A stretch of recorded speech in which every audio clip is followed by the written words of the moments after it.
देखो मैं क्या नमस्ते किसान। मैं हूँ भाटिया जी के साथ और आप बाम्बू के गुरु कह सकते हैं भारत के। नमस्ते भाटिया जी। नमस्ते। बड़वानी से बलराम किसान पाठशाला के तहत हम आपसे मिलने भी आए थे और काफ़ी किसानों को कुछ जानना था, पूछना था, कुछ समझना था। आप अगर कोई किसान का कभी भी कोई प्रश्न हो तो जी। आप उसको मुझसे मेरा नंबर दे सकते हैं उनको। अरे वाह। है ना। जी जी। मैं 11 बजे से लेकर 3 बजे तक रोज़ किसानों की समस्याओं का समाधान करता हूँ, बहुत बढ़िया। बिना किसी लालच के। यही हम किसानों को चाहिए था। हेलो। तो देखिए क्या जी है, मैं आपको एक बात बताता हूँ। बैम्बू एक नया क्षेत्र है। जी। नए क्षेत्र को सुधारा जा सकता है सिर्फ काम करके। हाँ ठीक है। अगर ग्राउंड पे काम नहीं होगा, आप YouTube में चले जाइए, फेसबुक में चले जाइए, इतना एक्स्ट्रा ऑर्डिनरी दिखता है, ऐसा लगता है कि सारा धन बैम्बू क्षेत्र में ही बरस रहा है। ठीक बात है। जबकि वास्तविकता ऐसी नहीं है। मैं आपको कई बार कह चुका हूँ। मुझे लोग कहते हैं कि वो कोई फलाना आदमी वो 20 लाख रुपए एकड़ कमवा रहा है। बाप रे। देखिए, एक साधारण तरह किसान को 1 लाख रुपए एकड़ नहीं मिल रहा है। अब 20 लाख के लालच में तो वो फिर गड्ढे में जाके गिरेगा ही गिरेगा। गड्ढे में ही जाएगा। तो सही मैं बात ये है। कह रहा हूँ कि अगर आप बांस लगाना चाहते हैं तो मैक्सिमम आप मिनिमम 1 लाख रुपए और मैक्सिमम 2 लाख रुपए के प्राइस बैंड के भीतर रहें आप। जी। वही एक्चुअल कमाई है। अगर आप ये सोच रहे हैं कि हम लाखों रुपए कमा लेंगे बैम्बू लगा के, तो ऐसा संभव नहीं है। सही है। यहाँ पर कुछ मुझे दिख भी रहा है, ये बांस का चारकोल है, कोयला। ये अगरबत्ती के लिए काड़ी है और भी कुछ है यहाँ पर भाटिया जी के पास। ये चम्मच है, बांस के जो पत्ते निकलते हैं उसकी। और हाँ, तो कल पहुँच जाएगी। यह डिस्पोजल दोने हैं, इनकी प्लेट, पत्तल, दोने सभी कुछ बनता है। ये बांस के पत्तों से बना हुआ है। और बरनी, ये बांस का ढक्कन, अंदर जार पूरा है। ये क्षेत्रीय निमाड़ी भाषा में मैंने बोला बरनी। ये ठीक है। छोटी सी डिबिया है, काफ़ी सुंदर है एकदम। बांस का पानी का बोतल है।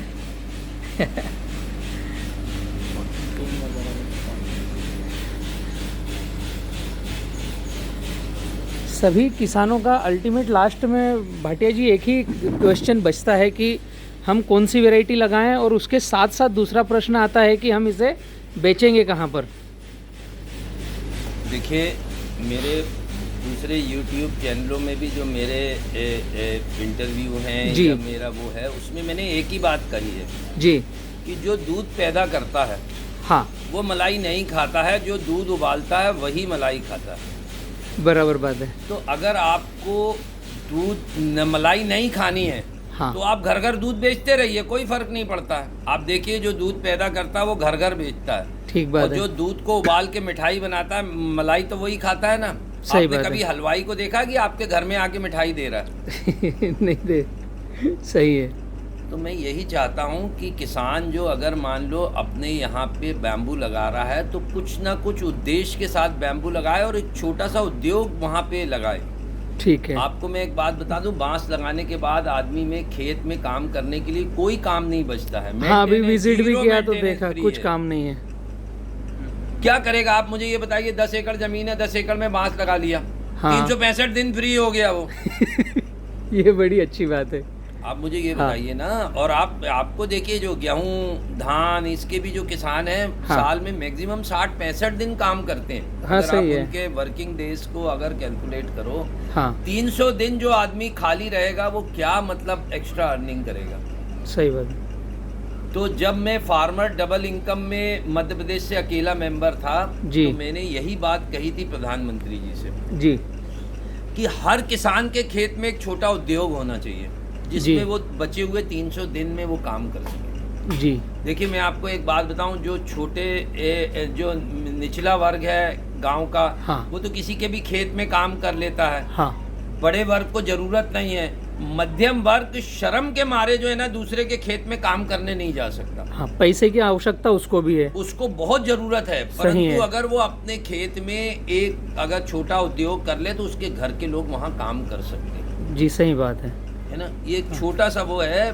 देखिए, किसान की इनकम कभी भी डबल हो सकती है, पर हाँ। उसको काम 365 दिन में प्रयास खुद को करना पड़ेगा उसी को। 300 दिन काम करना पड़ेगा। 60 दिन काम करके जो है ना, अगर वो सोच रहा है कि मैं अगर ऐसा मतलब डबल इनकम कर लूँ, वो कर लूँ, तो मुझे बहुत संभव लगता नहीं है। आप क्या क्या सुझाव देंगे किसान को कि वो क्या उद्योग कर ले अपने खेत में?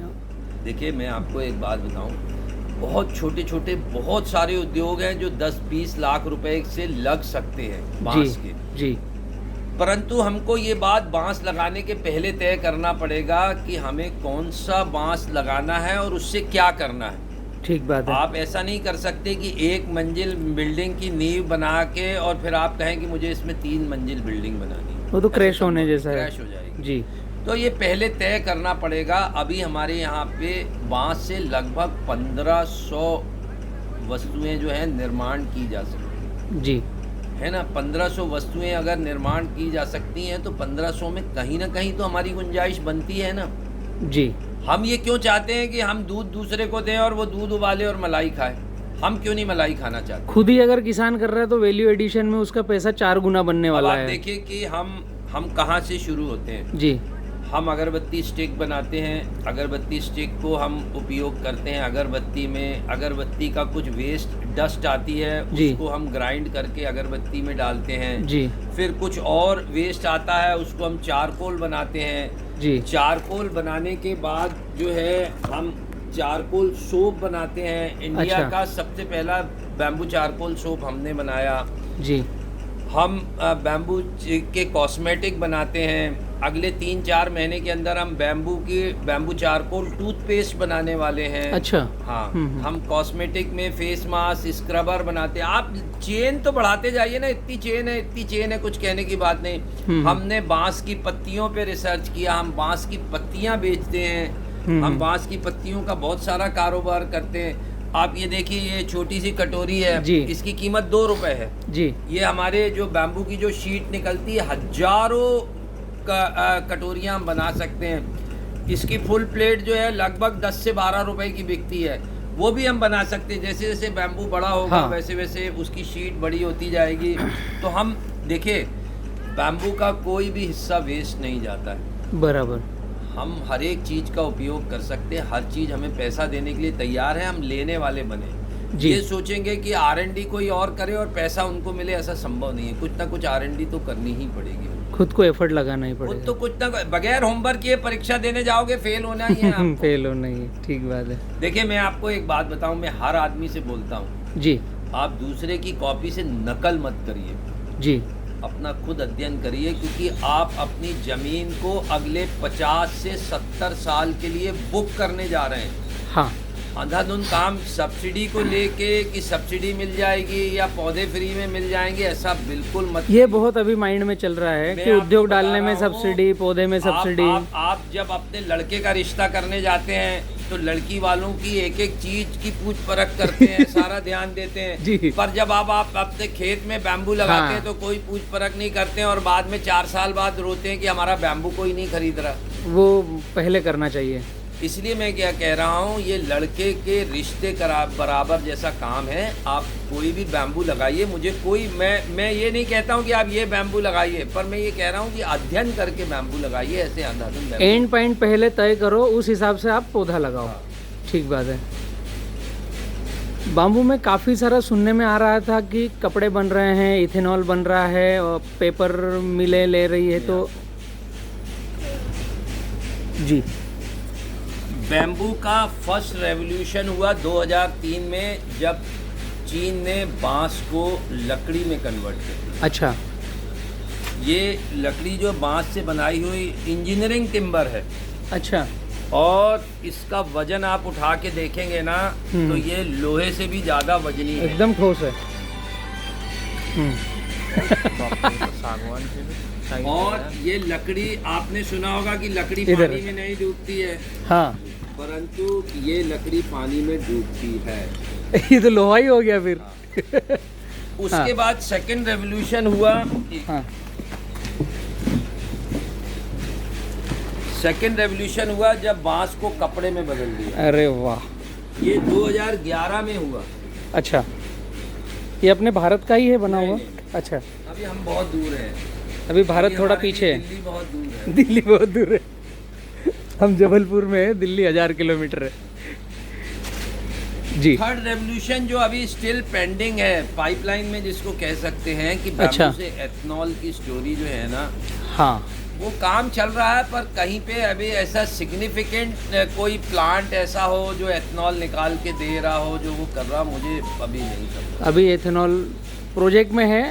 अभी R&D चल रही है। R&D चल अभी उसमें भी दिल्ली बहुत दूर है। उसमें जी, जो है जी। ना, देखिए मैं आपको एक बात बताऊं, अभी उस पे काम चल रहा है, बड़ी बड़ी बातें हो रही हैं एथनॉल को लेके, परंतु एथनॉल निकलेगा पर समय लेगा। अगर हाँ। हम ये सोच के लगा रहे हैं कि एथनॉल निकल रहा है और बस हम वो कर लें और पेट्रोल और डीजल का कुआं हमारे खेत में हो जाएगा, खेत में ही हो जाए तो गड़बड़ है वो। गड़बड़ है। उससे हाँ। करके फिर बाद में अगर नहीं बिकेगा तो बाद में फिर आप कपड़े फाड़ता है किसान। सही बात है। पेपर मिलें भी बांस को एक्सेप्ट कर रही है या अभी नहीं किया है देखिए, भारत में? पेपर मिल जो है ना, पेपर मिल जो है बांस को सबसे कम रेट देती है। बांस को लेके जो रेट है जी। उसमें सबसे कम रेट पेपर मिल ही देती है। क्या रेट तक ये ले रहे हैं? उसमें किसान को आखिरी में जाके जो है ना 1500 से 1800 रुपए टन जो है किसान को बचता है। गडकरी जी कह रहे हैं गन्ने के समर्थन मूल्य जैसा। तो किसान के खेत से उठे ना, हाँ, बांस की फैक्ट्री में समर्थन मूल्य नहीं हो सकता ना, वो ट्रांसपोर्ट ही लग जाएगा इतना, है ना। सही है। गेहूँ आप अपनी मंडी में ले जाके बेच देते हो, जी। आपके अपने ट्रैक्टर से चला जाता, पर जी। अगर मान लीजिए जो कागज की मिल है हाँ वो लगभग जो है, अगर मान लीजिए 500 किलोमीटर दूर है, जी। तो उसका भाड़ा कितना होता है, बांस की कटाई कितनी होती है, छटाई कितनी होती है, लोडिंग कितनी होती है, अनलोडिंग कितनी होती है। जितना दूर है वो बांस की कीमत ही उतना ले लेगा, कटाई और ट्रांसपोर्ट। अभी मैंने किसी एक सज्जन ने ओरिएंट पेपर मिल को कुछ बैम्बू दिया था, जी। तो वो कह रहे थे कट कुटा के मुझे 1600-1700 रुपए टन मिला। टन? मैंने कहा कि ये तो हाँ। रेट बहुत कम है, ये किसान के लिए जो है ये बहुत ही कम रेट है। 1 रुपये 60 पैसे किलो हो गया वो। हाँ, मेरे ख्याल से कम 3-3.5 रुपए किलो जो है हम खरीदते हैं कोयला। हम कोयला बनाने के लिए बैम्बू खरीदते हैं। अच्छा। और हम किसान को जो है ना 3 रुपए से कम नहीं देते, 3 रुपये किलो खेत में देते हैं। आप भी परचेस कर रहे हैं? हम भी परचेज कर रहे हैं। हम किसान को खेत में 3 रुपए हरे बांस का देते हैं। हरे बांस को, उसका तो वेट भी रहेगा। वेट भी रहता है। कौन सी वैरायटी आप परचेस कर रहे हैं? बैम्बूसा बैम्बूस भी खरीद रहे हैं और हाँ। स्ट्रिक्टस भी खरीद रहे हैं, हाँ। मालपुआ भी खरीद रहे हैं हम। 3-4 वैरायटीज खरीद रहे हैं, नहीं, जो जिससे चारकोल बन जिससे सकता चारकोल अच्छा बने। है ना, जी। तो हम खरीद रहे हैं, हम दे रहे हैं किसान को। बालकुआं देखिए, से, सवाल इस बात स्टिक्टस का से है, अच्छा एक बन मिनट, रहा है। हमें बहुत पैसे नहीं बच रहे हैं, जी। पर हम चूंकि हमारा जीवन किसान से शुरू हुआ है, तो हम ये कभी नहीं चाहते हैं कि इस लेवल से नीचे उसको पैसा मिले।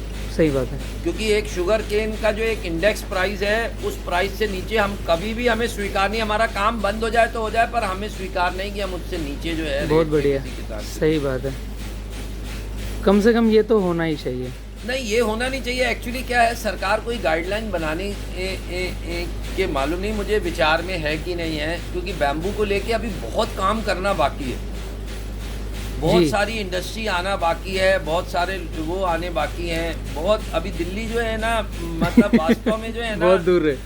हम बड़ी जल्दी कल्पना कर लेते। मेरे पास किसान आते हैं, अभी उन्होंने ज़मीन में कुछ किया नहीं होता, पौधे लगाए नहीं होते, और वो कह देते हैं कि फिर मैं स्टिक कैसे बनाऊंगा, और फिर मैं अगरबत्ती कैसे बनाऊंगा, फिर कहाँ बेचूंगा। मीन्स अभी शादी हुई नहीं, बच्चा पैदा नहीं हुआ, और इंजीनियरिंग कॉलेज के बारे में छानबीन करना शुरू कर। तलाशी जारी है कि बच्चे को कौन से कॉलेज में मैं डालें। बार बार ये कह रहा हूँ कि बहुत ज़्यादा आशावादी मत बनो, जी। काम करो। जी। बैम्बू आपको कुछ दे के जाएगा, ले के नहीं जाएगा, ये मैं आपसे बता रहा हूँ। ये पक्का है जी। तो इस कारण जो है ना, आप एक बार बैम्बू लगाइए, बैम्बू को तैयार होने में 4 साल लगते हैं। उस 4 साल के बीच में आप R&D कर सकते हैं कि जिस बारे में आपने विचार किया है, क्या बेहतर हो सकता है, क्या नहीं हो सकता, ये सब चीज़ें कर सकते हैं। कुछ काम आपको पहले करना, जी। 50%, कुछ काम बैम्बू लगाने के बाद करना। और आपको चौथे साल से उसकी वैल्यू एडिशन के बारे में सोचना, चौथे साल के पहले नहीं सोचना है आप जी। क्योंकि क्या है कि आप चौथे साल के पहले आप सोच लेंगे और फिर उसके बाद जो है ये होगा कि आप मतलब बाज़ार से बैम्बू खरीदेंगे और इंडस्ट्री चलाएंगे तो आपको नुकसान होगा। जी। किसानों का जैसे किसान पाठशाला चैनल पे 3-3.5 लाख किसान हैं जुड़े हुए, जो आपकी बाइट सुनने के लिए काफ़ी मेरे पास कमेंट्स आ रहे थे कि भैया का एक इंटरव्यू छोटा हो जाए। तो मैं ये सरल शब्दों में उनकी भाषा से मैं आपसे पूछना चाहता हूँ कि कोई किसान आपसे जुड़ करके, आपसे पौधे लेकर के कोई बांस खेत में लगाना चाहे तो कौन सी वैरायटी लगाए और उसका आगे क्या आउटपुट हो सकता है? देखिए, मैं बहुत ज़्यादा पौधे नहीं बनाता हूँ, मैं ठीक है। लगभग 1 से 1.5 लाख पौधे तैयार करता हूँ जी।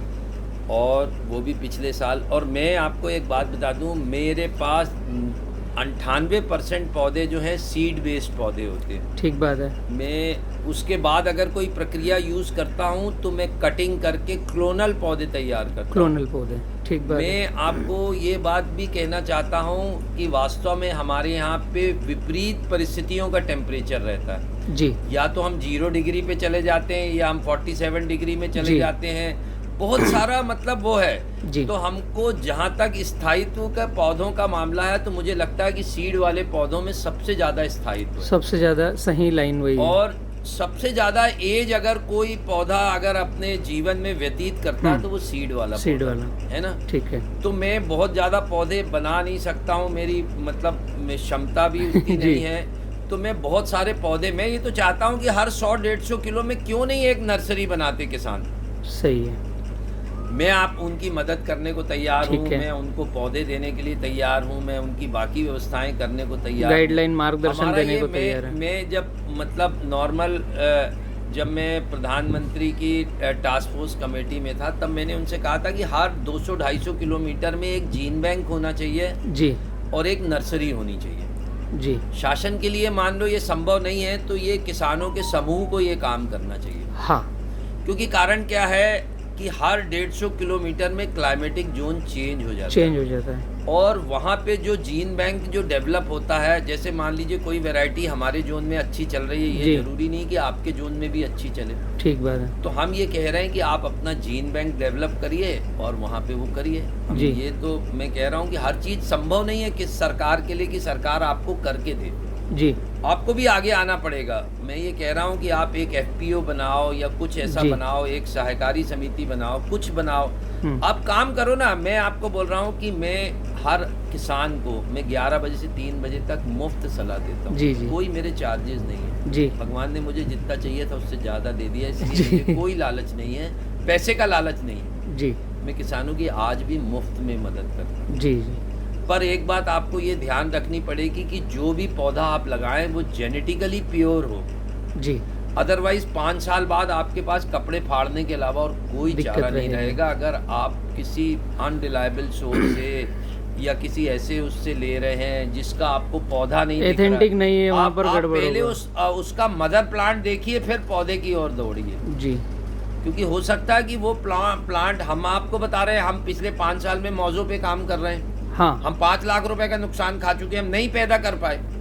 अच्छा, आप मार्केट में तो कुछ एक आध व्यक्ति ऐसे भी हैं जो वैरायटियों को हमने यहाँ उगा लिया, मौजों में हम फेल हो गए। हाँ। अभी भी फेल हो रहे हैं, पर हमने हार नहीं मानी है जी। हम काम शुरू कर रहे हैं, काम कर रहे हैं, शुरू किया हुआ है उसको लगातार। जब तक हम जीतेंगे नहीं तब तक हम खेलेंगे। 2020 अभी तक तो कह सकते हैं कि मोजो आपके प्रैक्टिकल में सफल नहीं हुआ है। बिल्कुल नहीं, संभव ही नहीं है। मैं आपको ये बोल रहा हूँ, हमारे यहाँ पे मैं पिछले 5 साल से लगभग जो है ना, मैंने 55-60 हज़ार पौधों पे एक्सपेरिमेंट किया। उनमें से कोई नहीं बचा। अरे बाबा। और अभी मैं कोशिश अभी भी जारी है, अभी भी मेरे पास लगभग अंदर देखा नर्सरी में 100 पौधे बचे हैं जी। मैं कोशिश कर रहा हूँ, अभी वो 100 पौधे 2 बार 47 डिग्री क्रॉस कर गए हैं। अच्छा। मुझे उम्मीद है कि वो 47 डिग्री जो है कभी ना कभी जो है पार कर रहेंगे यहाँ तो ढलेंगे वो। बिल्कुल रहेंगे। जब मैंने 56 वैरायटियों को यहाँ के लायक बना दिया तो मौजू को भी बनाऊंगा। ये खासियत है बाबूजी आपकी। आप अभी बांस में बाय प्रोडक्ट में क्या क्या कर रहे हैं? देखिए, बाय प्रोडक्ट में जो है हमारे पास हमारी जो जीत है, मैं आपको बता दूं, हमारी जीत है जो विन फ्रॉम वेस्ट। अच्छा। मतलब मैं आपको बता दूं 2014 में हमने स्टिक का प्लांट बनाया था और हम फेल हो गए थे 2015 में। अच्छा। तो मेरे एक मित्र थे, वो कहते थे कि जिस भी प्रोडक्ट में 80-85% वेस्ट निकले उसमें आप कभी सर्वाइव ही नहीं कर सकते। अच्छा। तो बोले कि आपको पुनर्विचार करना पड़ेगा कि आपको इंडस्ट्री में करना क्या है। जी। तो मैं आपको बता दूं, हमने वहीं पे प्रोजेक्ट को रोक के हमने फिर से दोबारा एनालिसिस किया जी। और उस एनालिसिस में हमने जो वेस्ट था उसको पूरा का पूरा यूज़ किया, रिसाइकिल किया और उसके बाद जो है ना हम बाकायदा जो है, आपने अभी देखा होगा हमारी अगरबत्ती इंडस्ट्री। हाँ, अगरबत्ती इंडस्ट्री देखिए। एक ऐसी फैक्ट्री मेरी और रोड के उस पार भी है, 2 फैक्ट्रियाँ हैं जी। तो अभी हम लगभग जो है ना 3 टन अगरबत्ती रोज की बना रहे हैं। पर डे की 3 पर टन डे की 3 टन बना रहे बराबर हैं, है ना। तो 3 टन अगरबत्ती बना रहे हैं और वियतनाम से बेहतर अगरबत्ती बना रहे हैं। बहुत बढ़िया। आपको एक बात बताएं, आज से 3 साल पहले एक भारत सरकार की मीटिंग में एक बड़े एक कंपनी ने कहा था कि साहब यहाँ अगरबत्ती तो बहुत बनती है पर अगरबत्ती अच्छी नहीं बनती है। हाँ। तो हमने उसी दिन ये विचार प्रण ले लिया था कि हमको अच्छी अगरबत्ती बनानी है और वियतनाम से बेहतर अगरबत्ती बनानी है। जी। तो आपको एक बात बताने, ईश्वर की बड़ी कृपा है, 1-2 साल हमने मेहनत करी और हम वियतनाम से बेहतर अगरबत्ती बनाते हैं।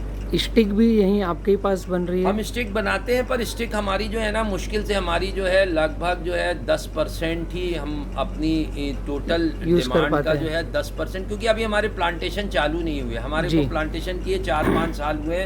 पहली कटाई भी अभी निकलनी थी होली के बाद, तो वो भी रह गई। कौन सा वैरायटी अगरबत्ती स्टिक में काम में आएगा? मैं आपको बता दूं, अगरबत्ती स्टिक के लिए आप डी ब्रांडिसाई ले सकते हैं, एस्पर ले सकते हैं, जाइजेंटियस ले सकते हैं, कैचरेंसिस ले सकते हैं। अच्छा। आप पॉलीमार्फा ले सकते हैं, टुल्डा ले सकते हैं। टुल्डा कॉमनली बहुत अवेलेबल है, इसलिए टुल्डा को पूरे भारत में एक ही बात हो रही है कि टुल्डा ही केवल अगरबत्ती में काम में आएगा। सुनिए तो आपको मैं एक बात बता रहा हूँ, टुल्डा ही क्यों, टुल्डा ऐसा नहीं है। पहले मेरी बात सुनिए, टुल्डा का बैम्बू 20 किलो का होता है जी। ब्रांडिसाई का बैम्बू 150 किलो का होता वो है। तो देख के आए अभी। फिर आपको मैंने हाथी दिखा दिया, वो हाँ। बकरी उससे क्या मुकाबला करेगी? आप मेरे को ये बताइए। हमारे को बेसिकली देखिए, आपको मैं एक बात बताऊं, जैसे मान लीजिए कभी भी क्लोनिंग करनी है या कुछ भी करना है तो हमको बेस्ट प्लांट से क्लोनिंग करनी, बेस्ट प्लांट से करनी है ना। आपके घर में 5 बच्चे होंगे तो ये जरूरी नहीं है कि हर एक बच्चा जो है आपका एक जैसा बिहेव करे जी। हमको आईआईटी के लिए जो स्टूडेंट हैं वो क्रीम स्टूडेंट जो है ना, वही हमको क्रीम उसके लिए चाहिए जी। तो मैं बार बार कह रहा हूँ कि वैरायटी होना बहुत ज़रूरी नहीं है, वैरायटी में सिलेक्शन बहुत ज़रूरी है। सिलेक्शन जरूरी है, क्योंकि अगर आपका सिलेक्शन पुअर होगा, पुअर प्लांट जो है पुअर बच्चे देगा, अच्छा प्लांट अच्छे बच्चे देगा जी। तो मैं आपको बता दूं, मैंने आपको ब्रांडिसाई के 2-2, 3-3 वो दिखाए, हाँ। आपको जीन्स दिखा दिए। हर जीन्स जो है ना अपना नेक्स्ट जनरेशन में हर इम्प्रूव जीन्स इम्प्रूव बच्चे देता है। सही है। तो इसका आपको फैसला करना है और आपको पूरा होमवर्क करना है कि हम कहाँ से पौधे ले रहे हैं, किसके पास से ले रहे हैं, उसका जीन बैंक क्या है, कि क्या वो आपके इलाके में सक्सेस है, क्या वो पौधा नहीं है।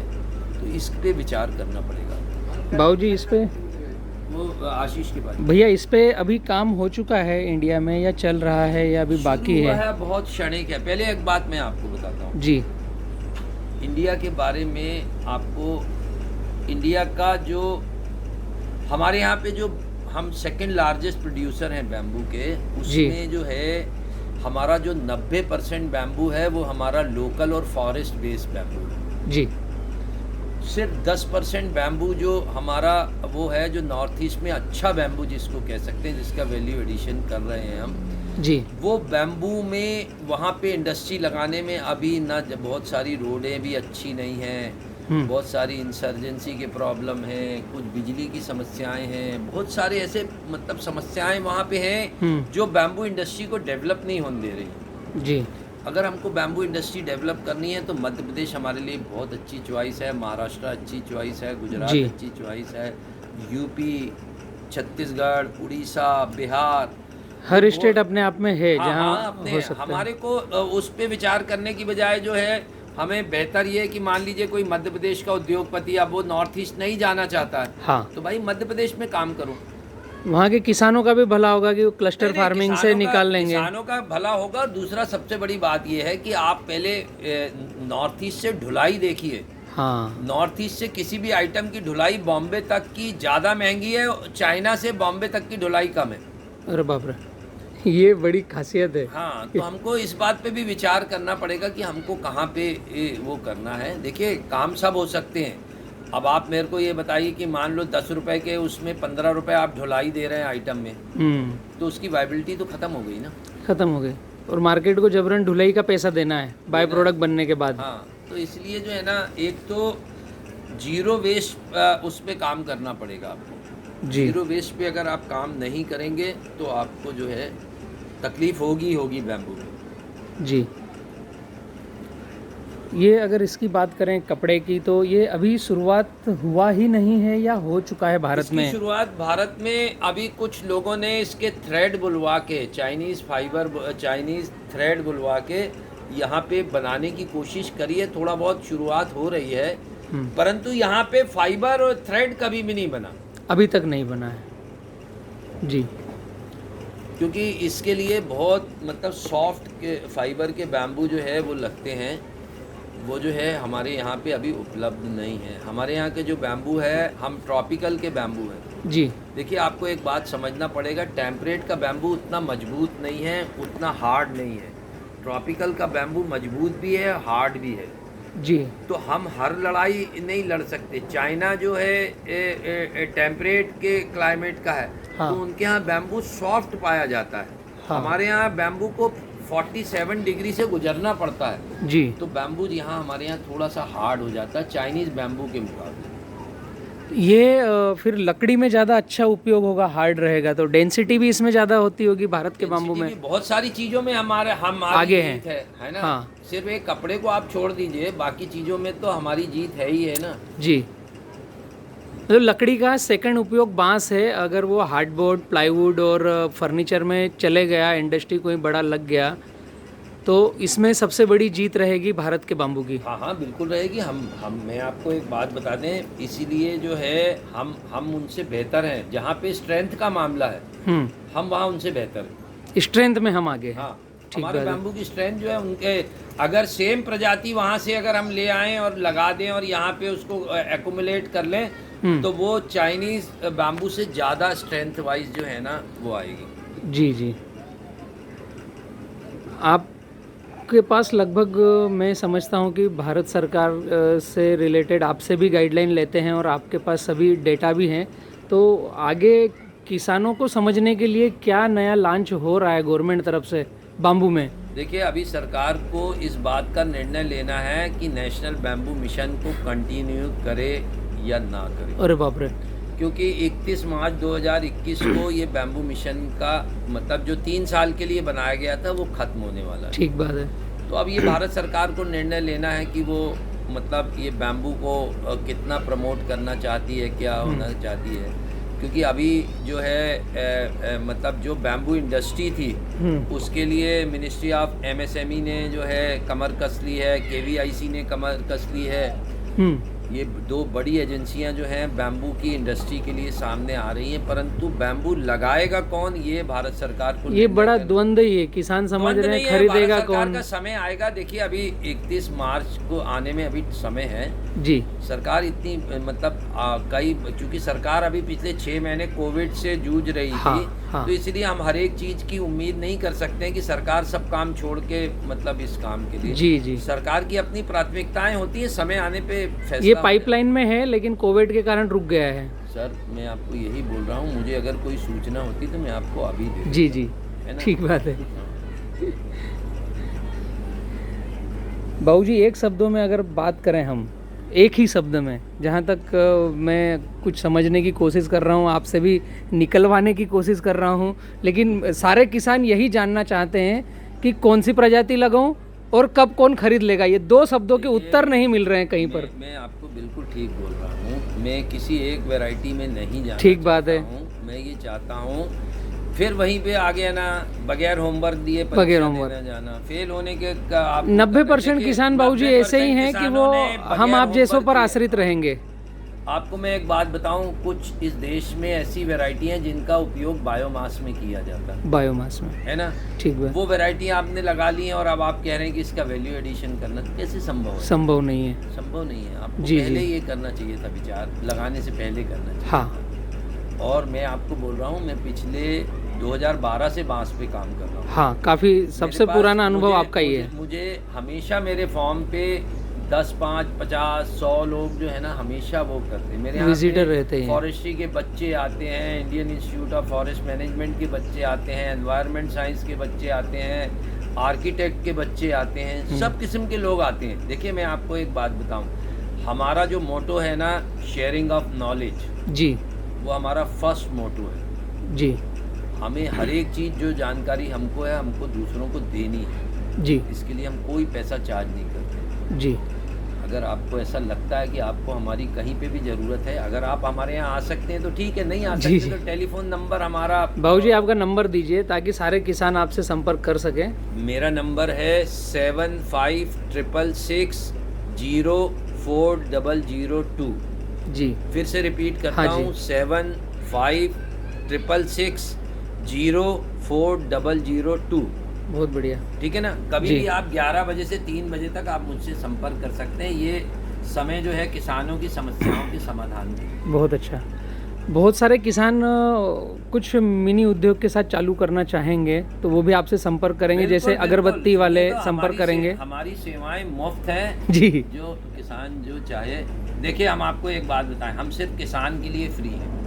ये सही पकड़ा है आपने। हम किसी अगर कोई उद्योगपति हमारे पास आते हैं तो हम उनसे पैसा चार्ज करते हैं। बहुत हम सिर्फ बढ़िया। किसानों के लिए फ्री है। किसानों के लिए आपको फ्री मैं है। बताऊं, मेरा पूरा जीवन सब्जियों की खेती करते गुजरा है। हाँ जी। मैंने वो तकलीफें सही हैं जो एक किसान सहता है। सब्जी मतलब